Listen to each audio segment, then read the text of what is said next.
Welcome everyone to the Misinformation and Science webinar sponsored by GW's Institute for Data Democracy and Politics and the Bright Institute. I'm Lorian Abrams. I'm the moderator for the session and a professor at the George Washington University's Milken Institute School of Public Health. And today we're so excited to hear from Dr. Holden Thorp, who'll be speaking about how science lost America and how to get it back. So he's the editor-in-chief of the Science family of journals. He earned a doctorate in chemistry from the California Institute of Technology. Dr. Thorp's also a distinguished professor at Washington University and holds appointments in both chemistry and medicine, and was the provost at WashU for many years.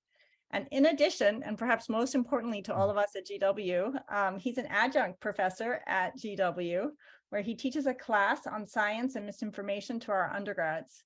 And as I was mentioning earlier to Rebecca Tromble, I had the great fortune of meeting Dr. Thorp by chance at our GW holiday party at the Hive Hotel, where it was just a great pleasure to run into him and learn all about not only his work as editor-in-chief in science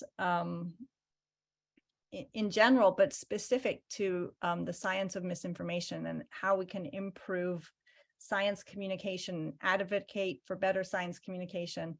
And as we all know, this is a topic of vital importance, especially as we've seen during the pandemic. So today we're going to hear from Dr. Thorp for about 40 minutes or so, and then we're going to open it up for questions. Please, as we go, put your questions in the chat, and hopefully we'll get to them all during the Q&A session. Okay, with that, I'm handing it over to you, Dr. Thorp. Okay, Lorian, thank you. It's great to be with you all. I moved to Washington 3 years ago to get to do this fantastic job that I have. And I live essentially on the GW campus, just on the north side of Washington Circle. And in addition to having had the privilege of teaching GW undergrads this fall, I also played the bass for GW's production of Cabaret. And in 2 weeks, I'm playing for Chorus Line. So if you like to see undergrads doing something that really enriches their college experience, we'll be doing Chorus Line a week from Thursday. So come on out. When we did Cabaret, the students got to learn a lot about anti-Semitism and World War II and abortion and all kinds of things. So student theater is one of the greatest educational things that colleges do. So I played for all the shows at WashU, and now I've worked my way into playing for the shows at GW too, which is a lot of fun. They send a thing around saying, does anybody have any clothes that look like 1975? And I said, well, I'm the only person in the show who was alive in 1975. So yeah, I probably do. All right, so I'm going to tell you a little bit about my role at Science and pose some complicated questions that are very much in the debate right now.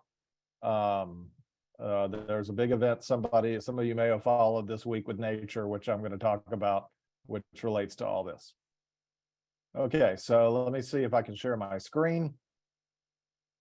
I'm sure I can. Okay, so the title of my talk, whoops, we'll get to this eventually. I just put those slides in here. I'm getting a preview of my talk now.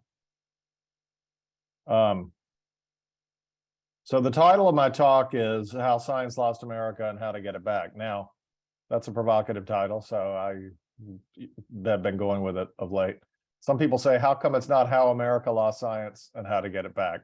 Well, I write for other scientists. The front part of Science is a magazine that's mostly read by other scientists and academics. So the things that America has done to lose science are not, I don't have an audience for that. And I'm also not an expert on that. I'm an expert on the behavior and sociology of scientists. So I focus on what can we do to improve the situation that we have, that we're all aware of and you all have devoted time to in your school. And obviously, this is a picture familiar to everyone, but the President of the United States received something from his scientists who supposedly worked for him, and he altered it in order to suit his political purposes. And this is a pretty good illustration of things that have been going on for, 100 years at least, when it comes to politicians using science and altering it to suit their purposes. So that's kind of what I focus on trying to understand. And a lot of people, and especially more this week because of this kerfuffle at Nature that I jumped into, some disagree that scientists should be involved in politics. Albert Einstein thought we should, and this is a nice little guiding quote from him, which is something that he said as the Nazis were coming to power in Germany, and he was speaking out against that. So according to Al, it would be irresponsible if we didn't engage. And so those are my words to live by there. All right, most of you probably know a fair amount about science. It's a high impact research journal, and it's also a magazine, and it has 5 sister research journals. If you take the old print version of Science and you rip it down the middle, you have 2 things. In one hand, you have a very selective high impact research journal, and in the other hand, you have a magazine for scientists. And this makes it very exciting to have my job, because I get to do 2 things that I really care about, but it also creates confusion because some people think what we write in the magazine has more influence over what we do in the research side than it really does. And that creates a lot of interesting challenges. So in the front half of the magazine, we have news. We have 30 world-class journalists who write about all kinds of things in science, drama in the federal government, the sociology of science, diversity and equity and inclusion in science, sexual harassment, research fraud, some things that are not necessarily complementary of the scientific enterprise. In fact, a lot of them aren't. And that's another tension we get into, which is, people say, well, aren't you supposed to be promoting science in everything you do? And the answer to that is no. In the front half of the journal, we call out problems that science has. And we have our commentary section, which we call Insights, which includes all of these outlets that you're probably familiar with, editorials that I write or either solicit, and letters where we try to bring new voices into science, and then perspectives and policy forums and book reviews where scientists write for each other about very important issues that the world is facing. So we like to think of the Insight section. We want it to be the best place in the world for scientists to talk to each other. That's our rallying cry. Okay, so how did the following 2 things happen in my lifetime? All right, I was alive when this happened. When Jack Kennedy said we're going to the moon, of course, the moon shot was about geopolitics and a lot of other things, but it was leveraging the interest that the American public had in science, and almost universal appreciation for what science can do. And we went from there to half of America wanting to put Tony Fauci in jail during my lifetime. And, of course, there are a lot of things to blame for this. Many of them have nothing to do with science. Like I said, I don't write about that. I write about what science has done, and can do differently to try to address this. And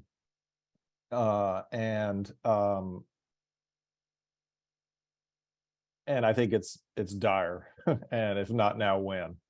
Because we have climate change, we have infectious diseases, we have all kinds of things. We have access to abortion, trans affirming care, guns, all these things that can be described and analyzed using the methods of science and social science, and we are not able to get the principles out there to people, and that's something we really need to focus on. Okay, so this is a study that probably, given what you folks are focused on, you probably looked at. And on the left is the good news. Scientists are still viewed very positively, just as they were 50 years ago. But on the right, you see where the real divide comes. And this is a divide that even within the world of science, we don't have complete agreement about. And that is the question of whether what science should do is generate high quality research papers, put them in the journals, and then basically stay out of it and let the public and politicians and the punditry and whoever process that without our involvement. Because you see that, when it comes to whether scientists should take an active role in policy debates about scientific issues, okay, not policy debates about things that don't have. The question is not about policy debates that don't have to do with science. 2/3 of Republicans think that we should stay out of policy debates, and 2/3 of Democrats feel that we should be part of it. And of course, it's for those of us who are involved in this, it's kind of hard to understand how you would have a policy debate about scientific issues without having scientists involved. And so what happens is that the people in the green, they write to me and they always tell me to stick to science whenever I'm venturing out there with my opinions about various things. Of course, this is kind of ridiculous because I write an editorial page of a magazine. Nobody would tell any other magazine that they shouldn't express their opinions about things. But also, these are folks who want to take what we generate and pick and choose the things they like and don't like and decide what to do with them in terms of setting policy. And in my opinion, we've allowed this to happen for 80 years and we need to be more assertive about stopping it. Okay, so this week we had a major blow up when it comes to all of this, because you might remember in the 2020 campaign that Nature endorsed Joe Biden. Nature is a commercial journal, but they're just like Science in that the front half of Nature is also a magazine for other scientists. They have endorsed presidential candidates in the past. We do not make explicit endorsements because we're a nonprofit, and nonprofits in America can't participate directly in electoral politics. So we did not make an endorsement. I don't think anybody who reads my editorials would be under any confusion as to who I voted for in the election and who I wanted to win. But we never said, Science endorses Joe Biden, that's for sure. But Nature did.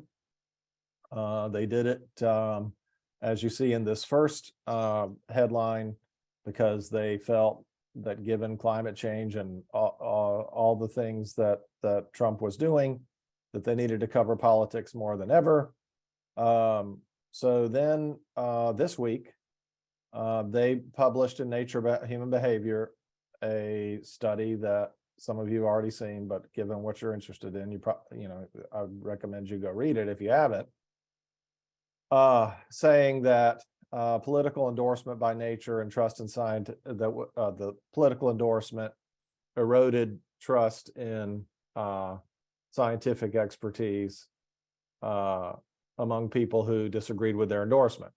All right, now here's my problem with this. When I meet people who are not academics and they ask me, what I do for a living, and I say I'm the editor of Science, they say, "Oh, do you mean Scientific American?" And I say, "No, Science," and they go, "Science, that's pretty broad."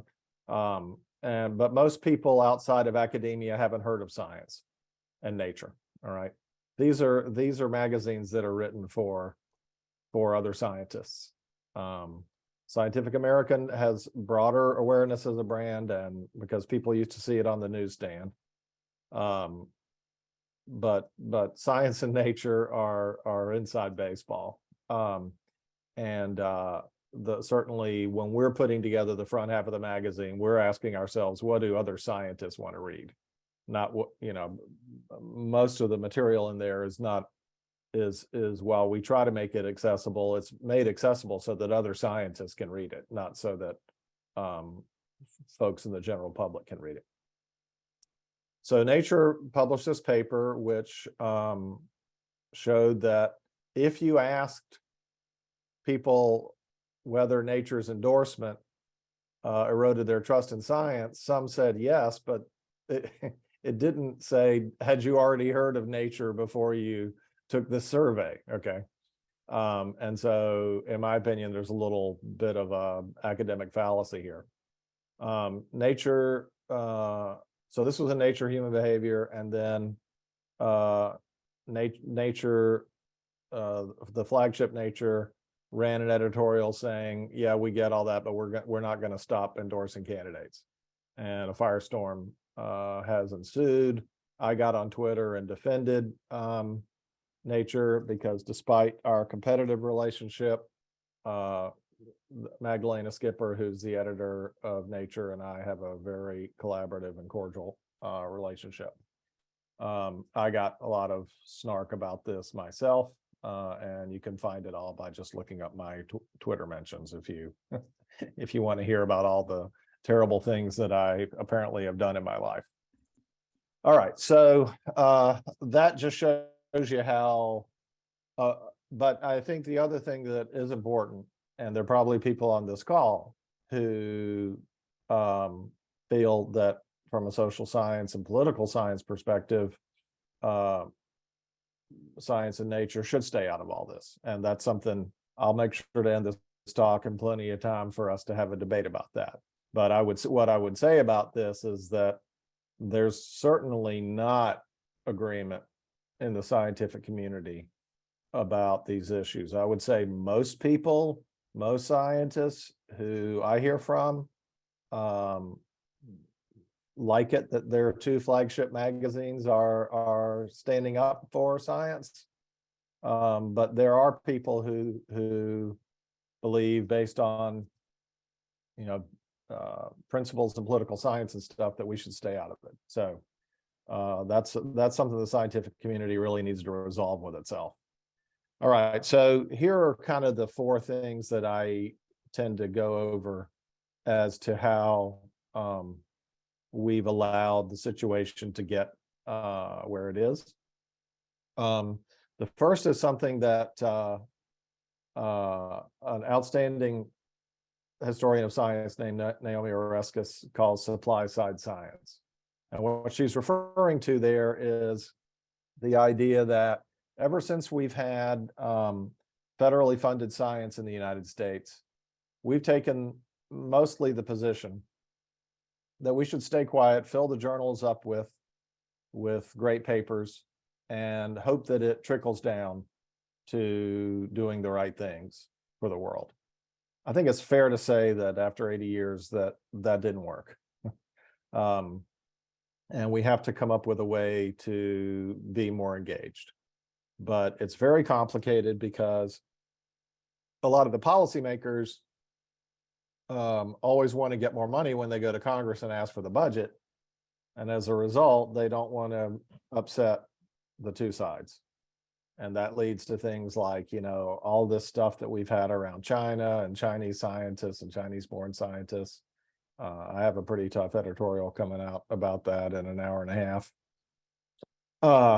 And related things. Okay, so that's the one thing. Should we stick to science and just do everything we can to get more money and fill up the journals and do our thing? Second is something that you all are much better experts on than I am, and that is, but it's very among my reductionist scientist colleagues, this is a very, very prominent view, that the reason that people don't that we have science illiteracy is because we haven't done a good enough job of explaining it. Okay, that if because I get people who write to me saying, science needs to do more in K through 12. All right.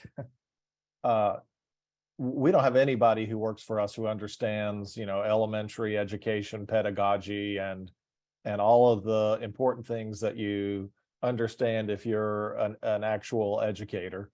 And so asking a bunch of PhDs who do high-level research all day to go out and somehow communicate with children it's asking us to do something we have zero expertise in.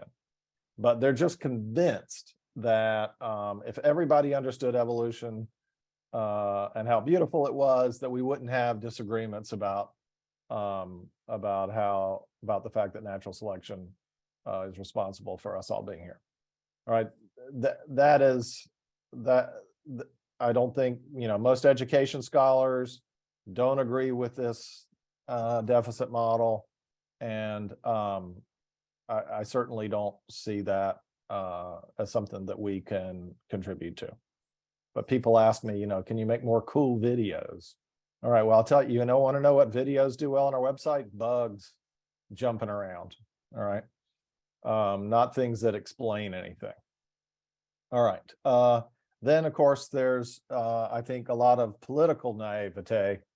And I think this is exemplified perhaps the most by, something that Francis Collins probably would change if he had to do it over again. But in one of his exit interviews, somebody said, well, what could we have done better in the pandemic? And he said, well, I wish we understood better where hesitancy comes from. Okay, well, for all of you, I can't imagine your heads exploding when he said that, because of course there's a vast literature and understanding of where hesitancy comes from.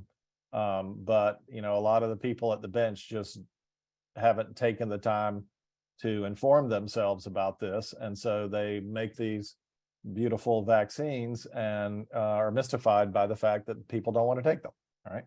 And that's because they don't understand that religion and ideology are just as powerful as science is. And then finally, I think the hardest one is the fact that a lot of misinformation originates from credentialed scientists who are going outside the scientific process to express their political views. It's very common in my world. I see this a lot. For some reason, it tends to be physicists. I don't know if there's any physicists on this call, but maybe you can explain that to me. People who move up the ranks in physics, do everything the way they're supposed to, write peer-reviewed papers, go to conferences, vet everything through all of our scientific channels. But then once they've reached a certain point in their career, decide that they're an expert on many other things and start, instead of writing scientific articles, they start writing white papers from right-wing think tanks and op-eds in the Wall Street Journal, taking positions on infectious diseases, tobacco smoke, climate change, things that had absolutely nothing to do with solid state physics or quantum mechanics or wherever it is that they got their credentials. But this is a very insidious thing to have to deal with, because the forces who want to undermine us have Nobel laureates and highly decorated scientists that they can cite And the public doesn't necessarily know the difference between a white paper from the Cato Institute and a paper in Nature. And that is very hard to counteract. And I'm sure that's something that's on your minds a lot. So, most of you probably know this, but in 1945, Vannevar Bush wrote a paper called Science, the Endless Frontier, which set out the terms by which a lot of this supply side science happens. And one of the ironies of this is that some people use his paper as an argument that scientists should stay out of politics, but the paper itself is one of the most political documents ever written in American science policy, and Vannevar Bush was a very, very gifted political actor. So to repurpose his actions as being interpreted as saying scientists should stay out of politics doesn't make any sense.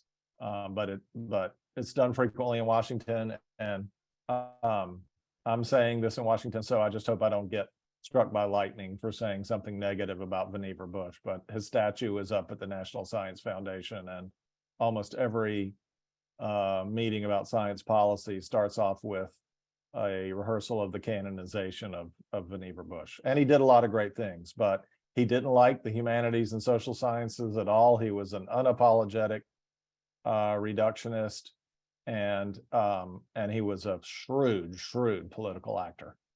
Not somebody who, stuck to something. Vannevar Bush definitely didn't stick to science. Okay, so you all know this.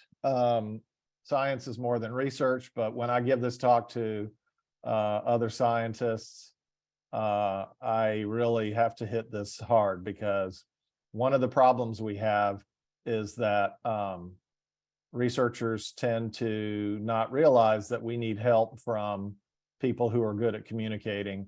And in fact, when our graduate students and postdocs decide they want to go into more public roles, or our colleagues, there's usually a lot of sort of academic disdain for that. And that is, we're paying the price for that now for sure. All right, so here's an episode you're probably also familiar with, involving my good friend, the Surgeon General of Florida. You probably know the story of him, but he moved from UCLA Medical School to the state of Florida, where he was appointed to be the Surgeon General and also given tenure at the University of Florida. His academic CV, which all came out because Florida is the Sunshine State, is one in his area that, unless you knew his whole story, if you were just sitting on a tenure committee, you'd probably say, yeah, this one goes through. But of course, what he has done is use that as a platform to spread misinformation about many things, including the pandemic. And this is an excerpt from an opinion piece in the Wall Street Journal, which of course has a bunch of things that are completely wrong, citing preprints that didn't make it into the scientific literature. And I don't know if anyone's toted this up, but I think we probably have more randomized control trials on hydroxychloroquine and ivermectin than almost anything in the history of clinical trials. And they all showed that neither of these does anything for COVID. So here's a thought. So I wrote a piece criticizing a lot of this stuff, and I got a lot of heat for doing that. But here's a thought experiment. Imagine if that instead of running this in the Wall Street Journal, that we ran it in Science. All right, we ran this piece on the editorial page of Science. We would get destroyed, and correctly so. All right. So instead, it runs in the Wall Street Journal. But then I write a piece criticizing that. And even some members of the scientific community thought that that was inappropriate. Well, how can it be inappropriate for me to criticize a piece that we would have gotten killed for if we ran it in our journal? And that is where this complicated dynamic is playing out. And it's I hope you all have some good ideas about what to do about it. So, another problem that we have as scientists like to portray ourselves as these ultra objective automatons, but in fact, scientists are human beings. We're just as subject to motivated reasoning and every other human flaw.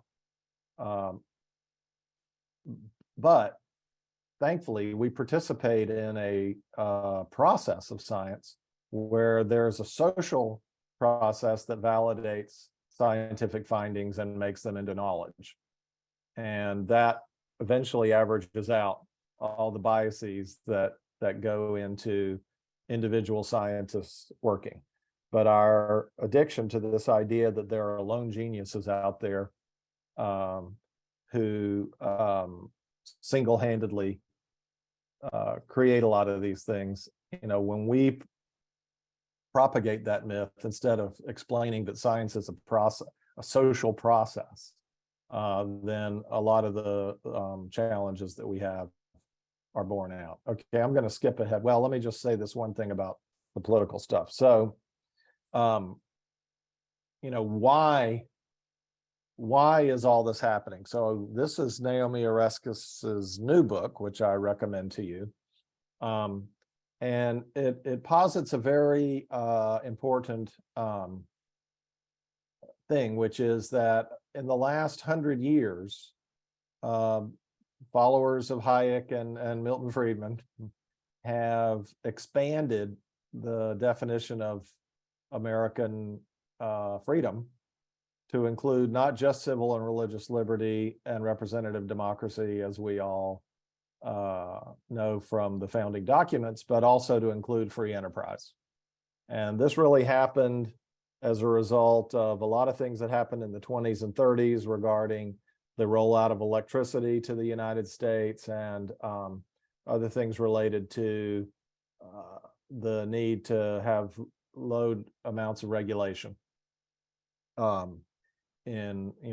the desire to have low amounts of government regulation on the part of business. And so this tripod of freedom, which was put together by the National Association of Manufacturers in the 1930s, led to this idea that free enterprise was just as important as any other element of American democracy.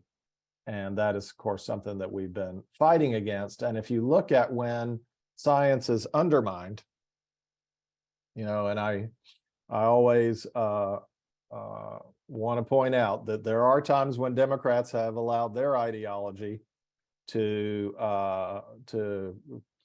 dispute robust scientific consensus.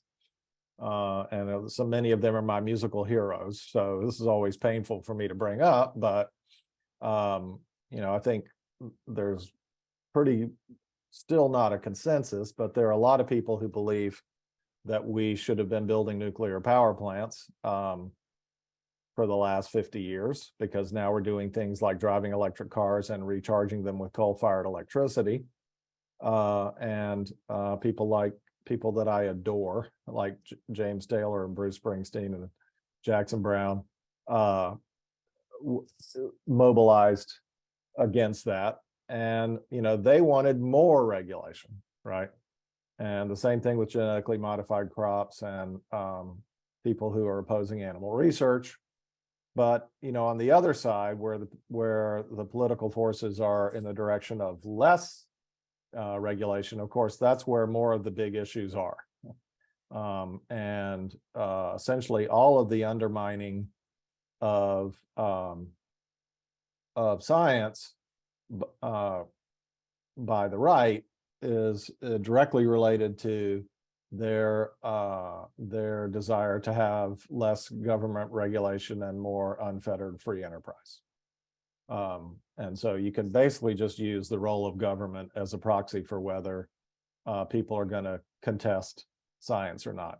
And of course, it's a much easier political argument to say the science is wrong than to defend the actual issues. And so this is something that scientists, again, have allowed to be done to us, because when someone says, I don't trust the science on climate change, rather than us pointing out that the reason they're doing that is because of their ideology, we bombard them with more charts about why climate change is real.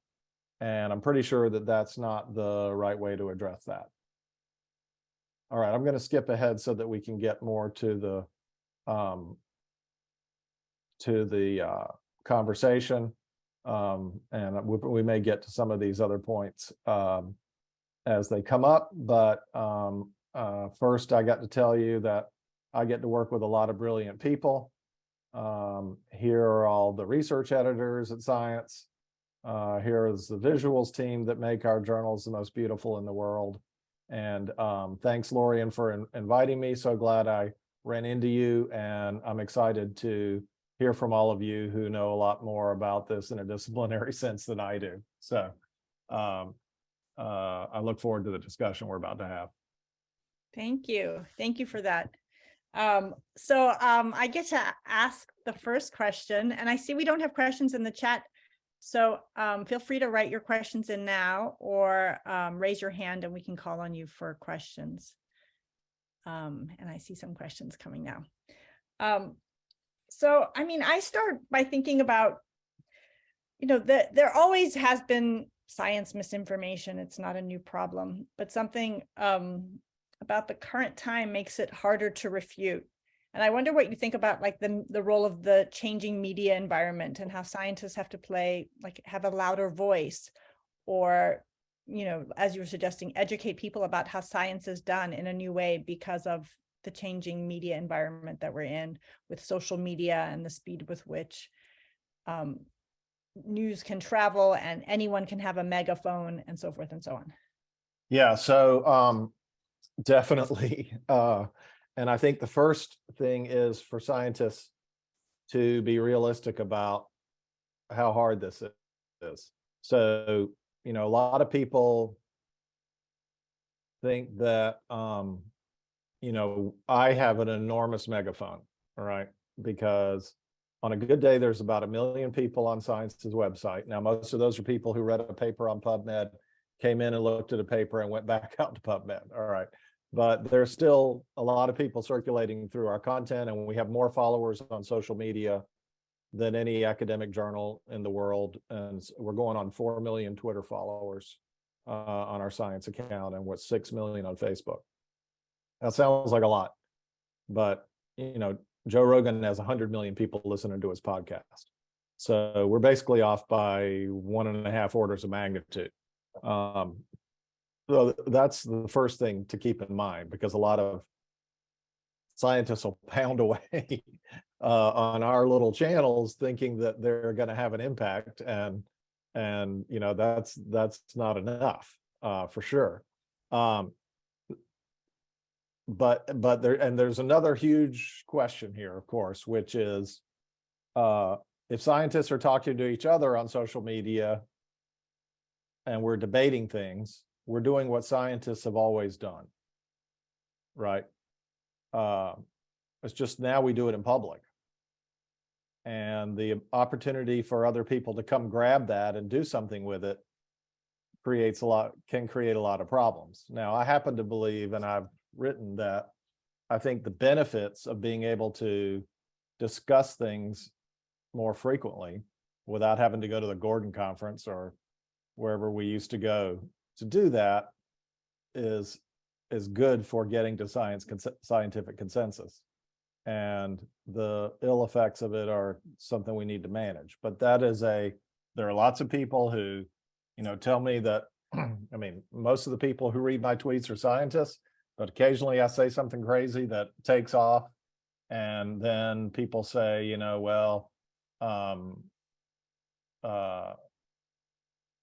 you shouldn't have done this because, now lots of people are seeing this. And even the disputes we have, I mean, if you look at the controversy we have over the origin of COVID, where all of the scientific evidence supports zoonosis, but the scientists who get a lot of grief about this, Tony Fauci and Angie Rasmussen and Christian Anderson, these are all people I interact with all the time. they emailed each other about, oh, what if maybe this was made in the lab? Okay, well, every scientist is going to ask that question. But now Rand Paul gets that email and says that, you know, we actually covered that up.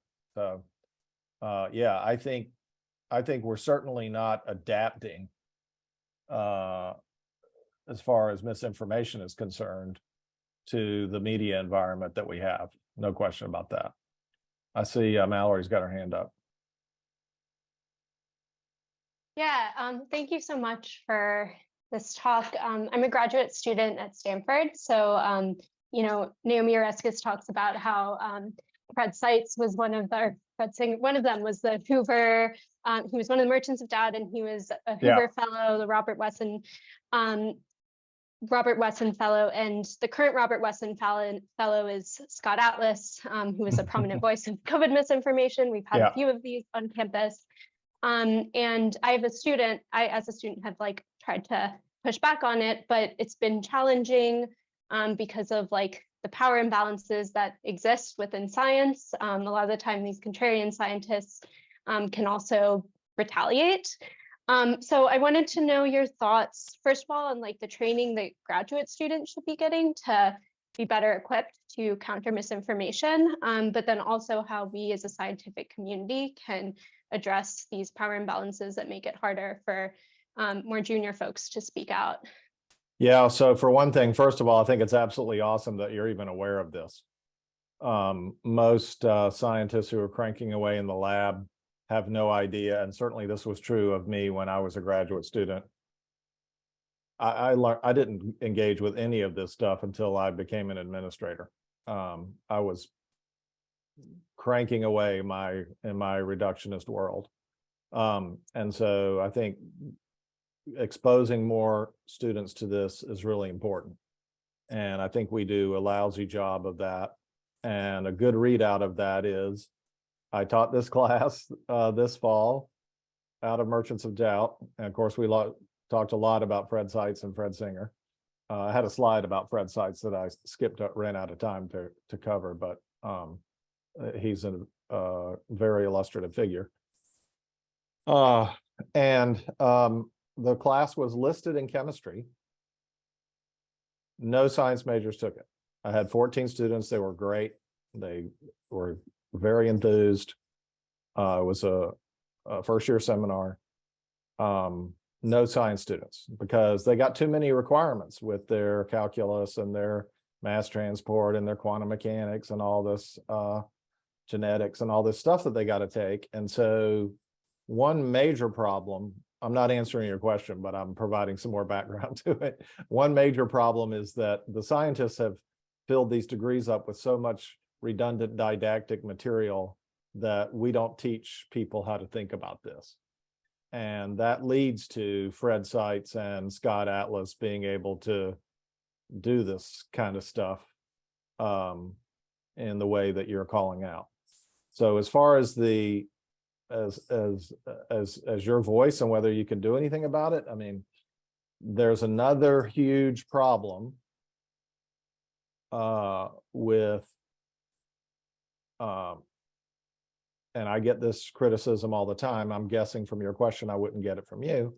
But there's another huge problem with people being afraid to say it's okay to call out and not give a platform to people who are expressing ideas that are not based on being established by scientific processes. And I believe we have to speak out about that. You know, you hear people say, well, that's, you know, that's uncivil or whatever. Okay. Well, that's just code for saying it's not adhering to the old white male norm, right? Well, as an old white male myself, I feel like, well, maybe I should try to break down these norms because it gives more of an avenue for it to be acceptable for folks to speak out. But that is a long-term project. And sometimes I'm tilting at the windmill trying to work on it. But I thank you for what you're doing, and you feel free to contact me if you want to talk more and if I can help you somehow. I'm disappointed to find this out about Scott Atlas. I've written a lot of ugly columns about him. David, I see your I hand. think I'm the first person to write Atlas Shrugged as the headline of a column about Scott Atlas, but journalists, historians will eventually figure that out. Okay, I see David Broniatowski has his hand up, and then we'll go to Betsy Von Hall. Sure. Thank you very much. And thank you so much for the work that you do, Dr. Thorp. Sure. One of the things I just wanted to follow on the previous question, because you spoke to the very real norms that are at play here, and the ways in which those norms sort of shape the sorts of people that can have opinions or that can express those opinions.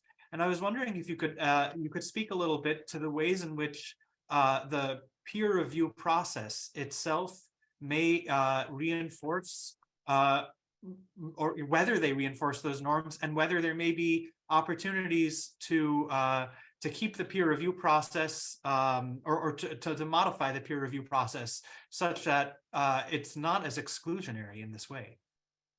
Yeah. So there's a lot going on with peer review and ideas about how to change it to address some of the problems that you're mentioning. We've been pretty cautious about a lot of those changes, but we're watching a lot of the experiments very closely. So you probably know that the journal, I don't know if it's still a journal or not, that's a debate people are having, but the publication formerly known as eLife, or still known as eLife, but not clear whether it's still a journal or not, has decided that instead of the gatekeeping of peer review, that they're publishing papers and publishing the reviews and letting people decide what they want to decide. All right. We get a lot of input from young scientists that they really don't want us to do that, because they don't want their papers to people to see critical reviews of their papers. And they also don't feel that they can write a public review of someone who's powerful that is honest. Okay. So we're hanging back on this, but my prediction is that over the next few years, and a lot of people have criticized eLife for doing this. I've been very supportive of it because I think we need to know the answer to the question of whether this is going to solve any of the problems that you're raising. And I was with the manager of eLife yesterday, and I was patting him on the back and telling him to hang in there under a lot of criticism that they're taking, because a lot of people are saying eLife's not a journal anymore. I think if we watch that closely, we'll get some more clues about what to do about this, but it's a very real problem that you're talking about. I think that journals that have professional editors like we have, for 5 of the 6 journals that we have, are in a better position to assess the objectivity and appropriateness of reviews and decide how to weigh them.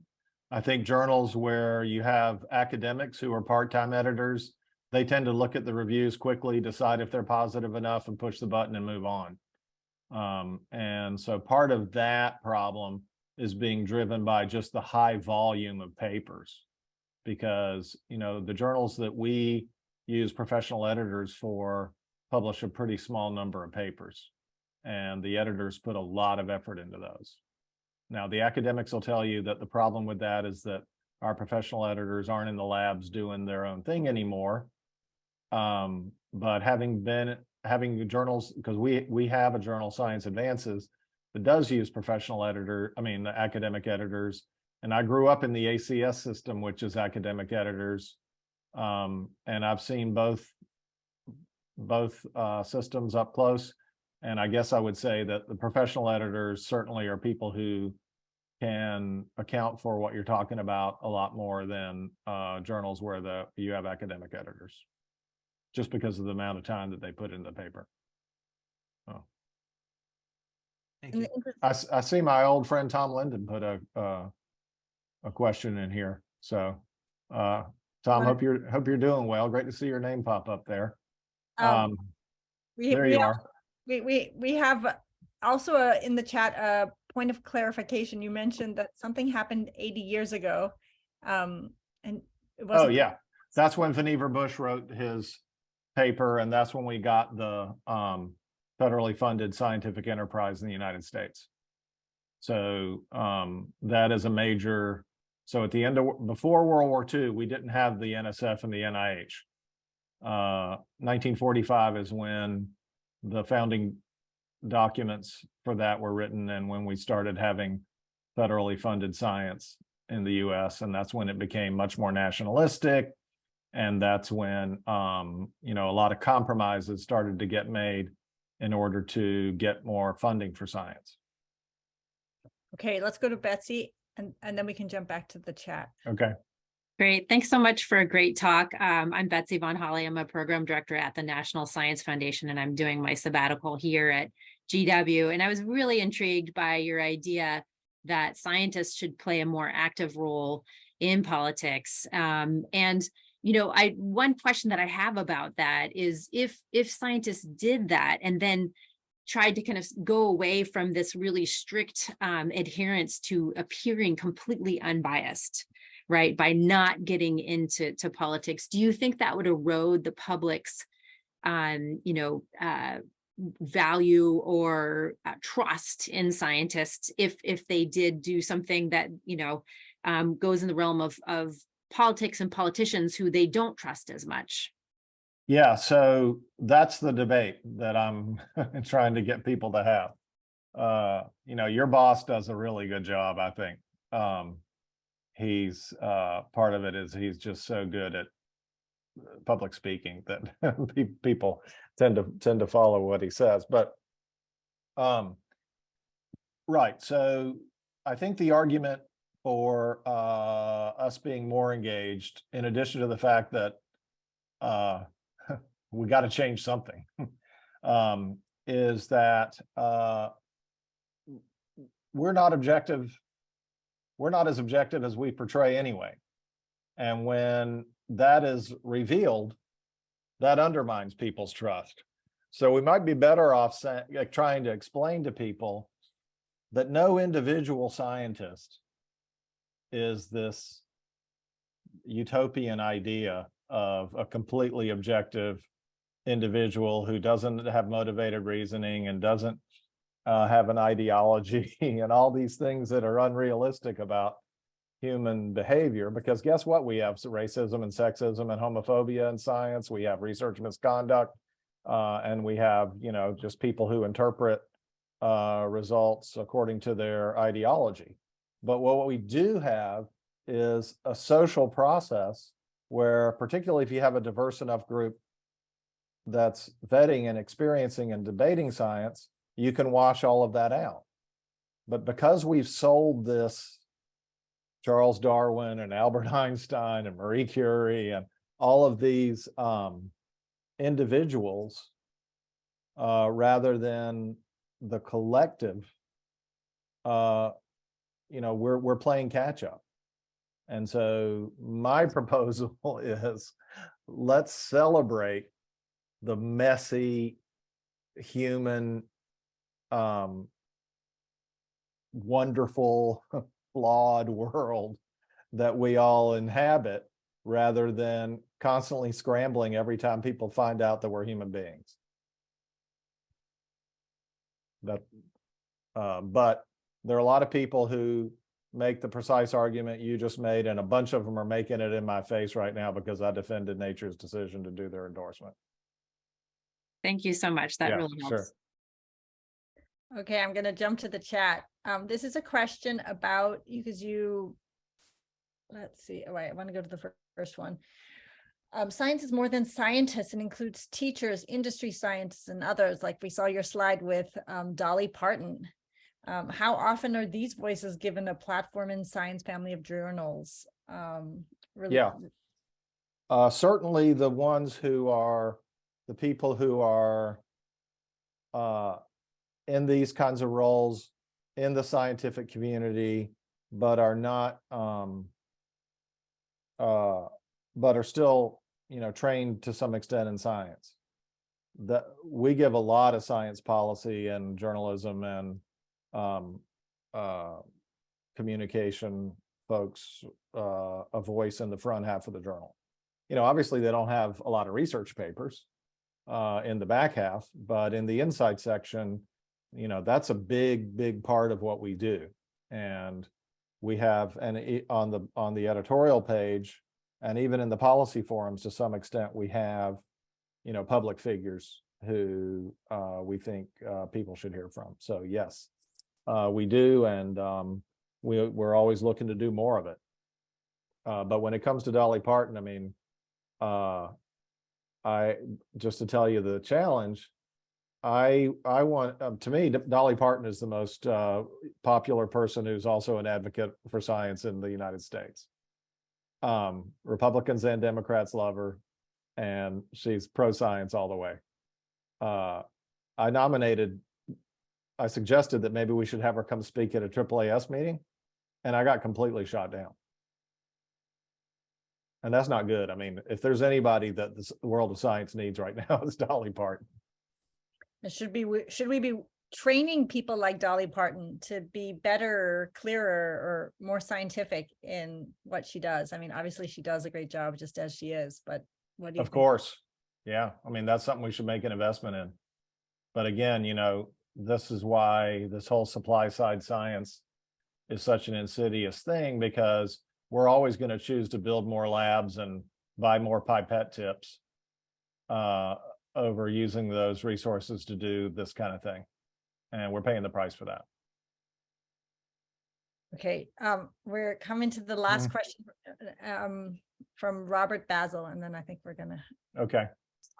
It's Robert Bazell, actually, and before many of the people on this call were born, and when John was a young man, I was an employee of Science Magazine. I was a writer for the news and comment section, and then I went on and did science journalism for most of my career. And I just want to second John's, a lot of the ideas that you're putting out are very good, but I just want to relate my own experience that in more than 40 years of being a science journalist, I never encountered all of the hatred that's happened in the last few years, which has to do with social media. And when you've got a majority of Republicans believing that January 6th was a peaceful incident, and all these other kind of things, you pick one, you're really up against a much more substantial problem than is going to be solved by changing the peer review process. I think it's so. I'm just you're right about that. It's so much more fundamental than the little tweaks in how you do science or present it. Yeah, what do you think we should do? I have no idea. That's why I'm on this call, because I teach young people at Yale how to communicate. That's what I'm doing in my retirement. Young scientists, postdocs, and graduate students. But in terms of what we should do overall, I think it is a massive problem that is not going to be solved with small changes. Yeah. Right. I'll just say that I heard Francis Collins speak on this topic, and his idea was to create a communication corps, like make it a new job, have these people whose only job is to make science and public health louder and true, so that there is a voice that stands up to this unreasonable statement that just go unchecked otherwise. Holden, for the last word, I give it to you, and then I think we're gonna... Well, first of all, it's just a privilege to be with you all, and sorry we didn't get to all these questions. There's a lot of great stuff in here. Just want to call out this one. Definitely we need more professional social scientists in the process of both generating science and communicating it and understanding its impact. So big +1 to that, and a lot of other things here. Great to be with you all, and thanks for all you're doing, and keep those cards and letters coming. I'm very easy to find. All right. Well, thank you so much. It's wonderful having you. See y'all later. Bye, everyone. Bye.